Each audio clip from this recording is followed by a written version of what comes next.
கல்லறையை காவல் காத்தவர்கள் மக்கள் தலைவர்களிடம் போய் சொல்லுகிறார்கள், இதுதான் நிகழ்ந்தது, பயமாக இருக்கிறது. உயிர்ப்பை எடுத்து சொல்லுகிறார்கள். உடனே அவர்களுக்கு எப்படி சொல்லிக் கொடுக்கிறார்கள்? உயிர்ப்பை மறைப்பதற்காக.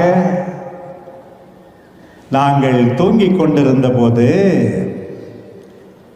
அவருடைய சீடர்கள் வந்து தூக்கி கொண்டு போய்விட்டார்கள் என்று பொய் சொல்ல கற்றுக் கொடுக்கிறார்கள். காவல் காக்க போனவர்கள் ஏன் தூங்கினார்கள்? தூங்கும்போது திருடர்கள் வந்தார்களாம், அதை பார்த்தார்களாம். அப்படி இருந்தால் ஏன் தடுக்கவில்லை? இப்போது மட்டும் ஒன்றும் குறைந்து விடவில்லையே. திருடப்பட்ட ஆண்டவருடைய உடலை கண்டுபிடித்து விட்டால் அவர் உயிர்க்கவில்லை என்று ஆகிவிடுமே.